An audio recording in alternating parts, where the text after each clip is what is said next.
Hey guys, it's Alex Serpentine. I'm back again with another video on my series about the roles or soul types from the Michael teachings. Basically, the roles are archetypes, or what you can think of as vehicles of consciousness that have a different focus. There's 7 different ones, and we maintain these roles for our whole reincarnational cycle as we're going through different lessons in our reincarnational cycle. So they're like the primary archetype that we need to pay attention to, despite any other system that you might be paying attention to. So they're really important. And I'm going to go into details about this role, the artisan, today.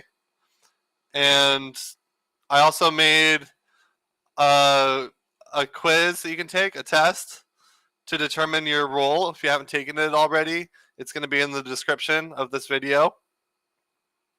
It'll help you figure out your primary, secondary, and tertiary roles. And I'm going to also go into detail with this video on the key characteristics of the artisan, its strengths and weaknesses, and also comparing it to other personality type and archetypal systems, so you can get a better understanding of how they correlate. So let's get into it. So overview: the artisan is focused on creativity, self-expression, and innovation. They seek to bring beauty and originality to the world through unique creations. They're driven by a desire to explore new ideas and push boundaries. The archetypal energy of the artisan: they represent the archetype of the artist, inventor, and creator. They embody qualities of imagination, spontaneity, and individuality. They're inspired by a deep need to express their inner vision and uniqueness. So, in the percentage of the population, they're about 22% globally. There's actually a lot more artisans than there are servers in the US. Our society doesn't really value server values as much, but we do like artisans a lot. So it's probably more like 30% of the population in the US is artisan, but globally it's more like 22%. They're one of the ordinal roles, which means they're more focused on one-to-one interactions.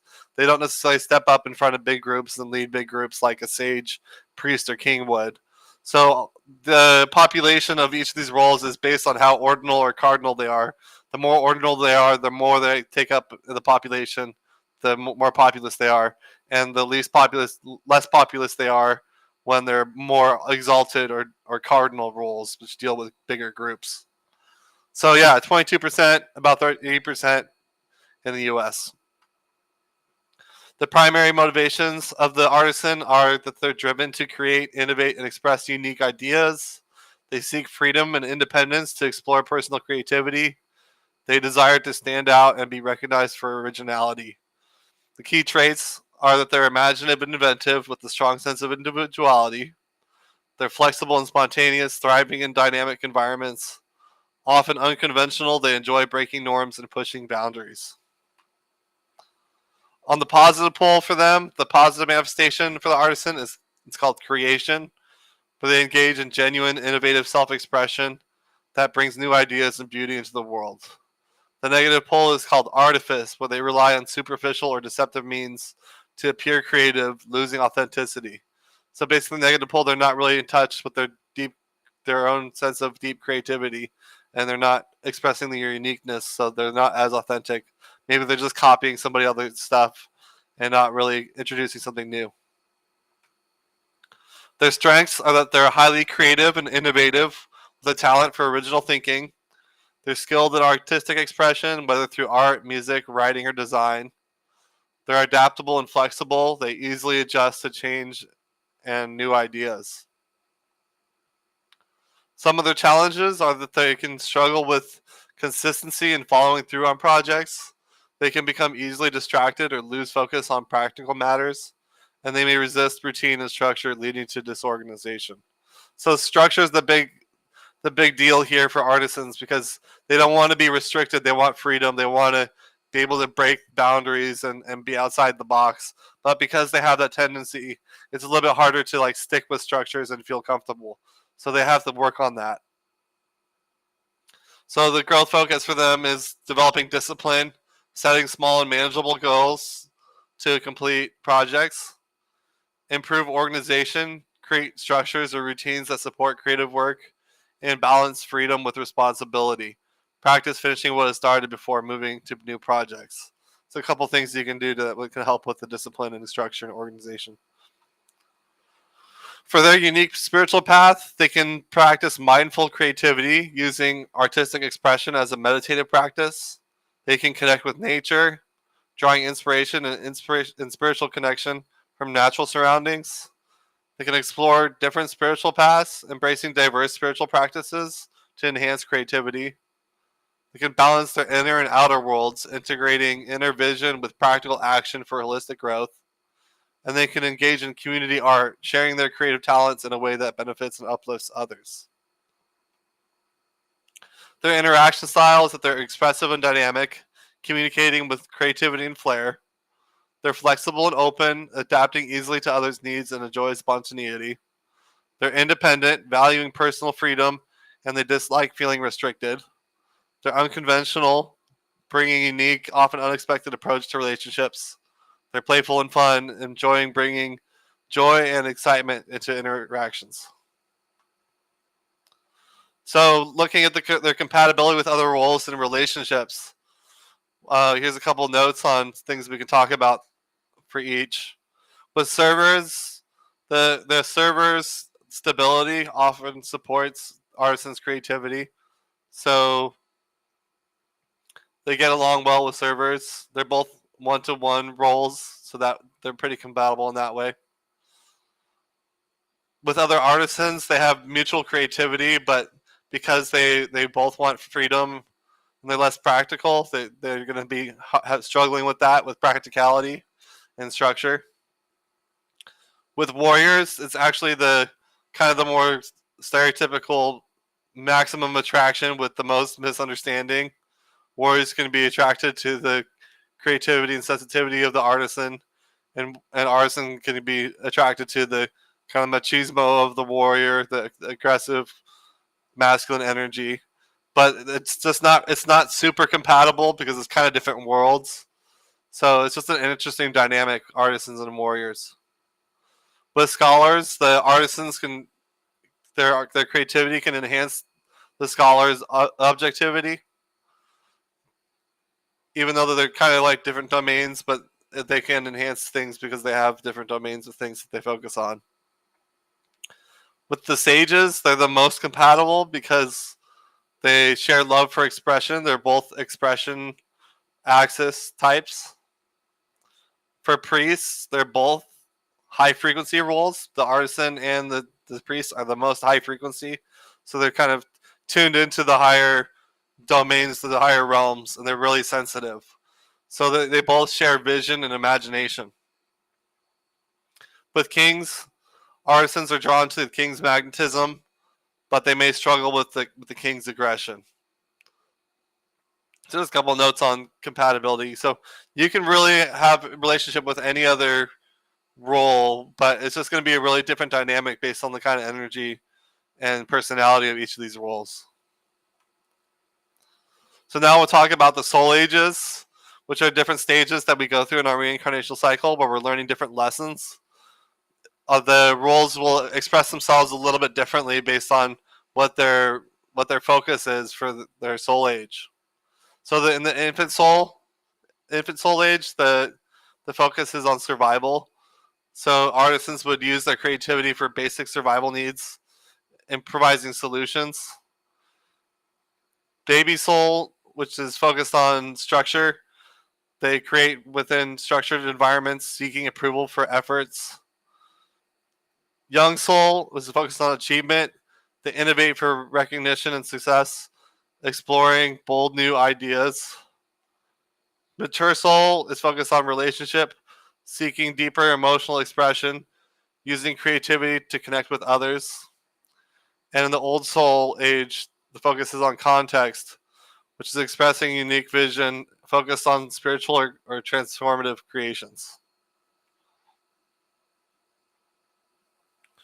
In work and career, some of the things that they like to focus on are art and design, where they thrive in roles like artist, designer, or illustrator. Writing and media, which is where they excel in creative writing, filmmaking, and content creation. They're also drawn to innovation and technology. They innovate in fields like tech, fashion, or architecture. They're also drawn to entrepreneurship sometimes, enjoying the freedom of starting and running their own businesses. And they're very drawn to performing arts, flourishing as actors, musicians, or dancers. In family and community dynamics, they are a creative influence, inspiring family and community with artistic activities and ideas. They're flexible and fun, bringing spontaneity and playfulness to family life. They encourage expression, supporting others and exploring their own creativity. They have an unconventional approach, adopting unique methods in parenting or community roles. They value independence, seeking freedom within family dynamics, avoiding rigid roles. As leaders, they're innovative. They encourage creative problem solving and fresh ideas. They have an inspirational style, motivating others through vision and artistic expression. They have a flexible approach, adapting leadership to style to suit the situation, avoiding rigid structures. They encourage individuality, fostering a culture of unique contributions and self expression. They prefer collaboration, leading by working alongside others, valuing input from all team members. One historical example of an artisan is Leonardo da Vinci. He mastered multiple art forms from painting to sculpture, embodying creative innovation. He explored new techniques and scientific concepts through artistic expression. He constantly pushed boundaries, driven by a passion for invention and originality. A fictional example of the artisan is Tony Stark, or Iron Man, from the movie Iron Man and from Marvel Comics, Marvel Studios. He's a brilliant inventor who constantly creates new technology and innovations. He uses his creativity and ingenuity to solve problems in unique ways. He thrives on expressing individuality through his inventions and bold personality. Some other artisans are David Bowie, Eric Clapton, Kurt Cobain, Leonardo DiCaprio, Walt Disney, Robert Downey Jr., Lady Gaga, Michael Jackson, Scarlett Johansson, Daniel Day-Lewis, George Lucas, Marilyn Monroe, Alanis Morissette, Jim Morrison, Brad Pitt, and Vincent van Gogh. So you kind of get a sense of the archetype of the artisan. Very sensitive, creative, intuitive, artistic, inventing things too. So like artisans they could be engaged in creativity, like stereotypical creativity, but they're also really good on hands-on anything where you invent or create things. So in Michael teachings, you don't necessarily have just one role. You usually have a combination of roles. One is going to be primary, which is going to be the most obvious one, but then you're going to have flavors of some secondary and tertiary roles. So here is a list of what the artisan looks like when it's flavored with some secondary role influences. So the artisan server combines creativity with a nurturing spirit, using art to serve and heal others. The artisan warrior adds assertiveness to creativity. They pursue bold, impactful artistic projects. The artisan scholar blends creativity with intellectual curiosity, exploring art through study and research. The artisan sage enhances expressiveness, uses creativity to communicate and entertain. The artisan priest infuses art with spiritual meaning, creating to inspire and uplift. And the artisan king adds structure and leadership, directs creative projects with authority and vision. So now I'm going to talk about some of the other personality type systems and archetypal systems and how they relate to the artisan. Here are some likely cognitive functions that align with the artisan. First is extrovert intuition, which is where you explore possibilities and generate creative ideas. That really works well for the artisan. Introverted feeling, which is valuing personal authenticity and expressing your unique inner vision. Being in touch with your own feelings is really good for creativity, and your sense of uniqueness. Extroverted sensing can also be useful. It helps them engage directly with the present moment, enjoying sensory experiences. They can be really hands-on in the moment in their creativity. Also, introverted thinking can apply sometimes, where they analyze and refine creative concepts logically. So there's a list of some cognitive functions. And some of the likely MBTI types, what you'll notice here on this list is they're all FPs, which means they all have introverted feeling as one of their main um, cognitive functions. INFP is a good fit for the artisan. They're idealistic, values driven, and have creative self expression. That's introverted feeling and extroverted intuition. ISFPs, which is introverted feeling and extroverted sensing, makes them artistic, sensitive, and they live in the moment. ENFPs, extroverted intuition and introverted feeling. They're energetic, imaginative, thrive on new ideas. ESFP is like ISFP. It's extroverted sensing and introverted feeling. Playful, spontaneous, enjoys sensory experiences. Another one that I could add to this list would be like the ISTP, which is introverted thinking with extroverted sensing, which is really good for hands-on, kind of like being like a mechanic or inventor or something like that. That could really fit as well. So the likely Enneagram types for the artisan. The type 4, the individualist, is the strongest fit for sure. They're driven by a desire for uniqueness and creative self-expression. Type 7, the enthusiast, is also pretty aligned, where they seek new experiences, enjoy spontaneity and creative freedom. Type 3 can sometimes fit. The achiever, they're focused on achieving recognition through creative talents, at least in the artisan's case. Type 9, the peacemaker, can sometimes fit too, bringing a relaxed, harmonious energy to creative endeavors. So some of the likely zodiac signs are Gemini, where they're curious, adaptable, and enjoy exploring new ideas and creative expression. Leo, which is creative, expressive, seeking to shine and be recognized for unique talents. Libra, which is artistic, appreciates beauty, values balance and a harmony in creative work. And Pisces, which is imaginative, intuitive, drawn to artistic and spiritual pursuits. Probably the biggest for the planets would be, I would say, Venus is really aligned with the artisan, just for the creativity. So that's something else to consider. You could have these signs in your chart if you're an artisan, possibly, but it varies a lot based on the different lessons you're learning in each life. It could be different. But if you want a good sense of what your zodiac signs are, look at your rising sign, moon sign, and sun sign in Vedic astrology, not Western astrology, because Vedic astrology is astronomically accurate to the constellations, and Western astrology used to be accurate 2,000 years ago, but it's no longer accurate. So it's not as helpful to know what your actual positions are.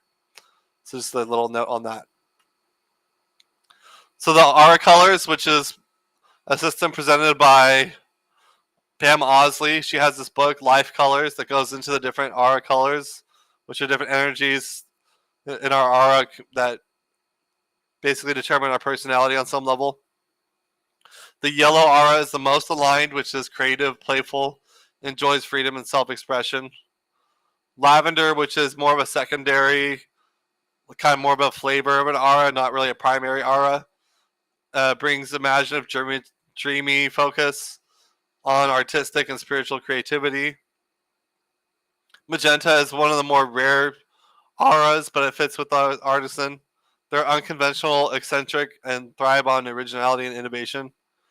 And indigo, which is a new one that's appearing on the scene in kind of the younger pop generations now. It's intuitive, artistic, and deeply connected to creative inspiration.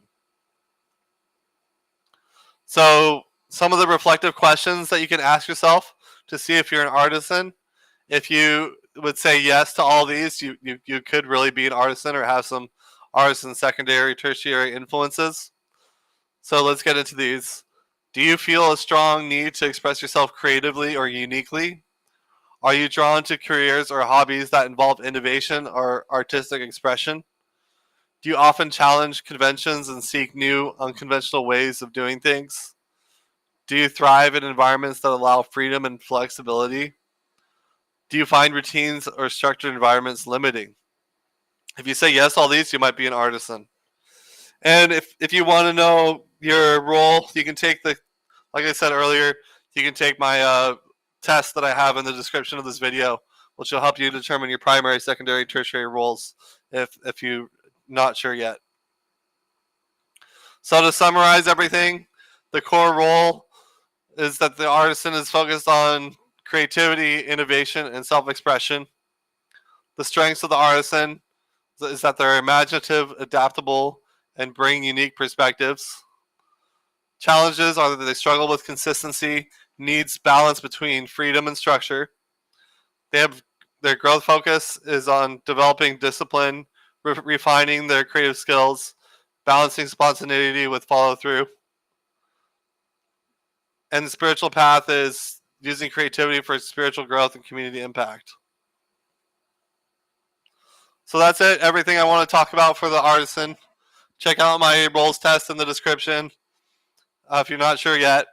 If you want to learn more about the roles in general and the artisan, this is the best book I've found on it. It's called 7 Personality Types by Elizabeth Puttick. It goes into detail on a lot of the characteristics for each of the roles and the combinations with the secondary roles and relationships to other roles and a bunch of different stuff. So it's really good to check out. I'm going to have videos on each of the different roles so you can go check out those other videos if you want to learn more about the other roles. So yeah, thank you so much for tuning in. If you like this content, please like and subscribe, and I'll see you in the next one.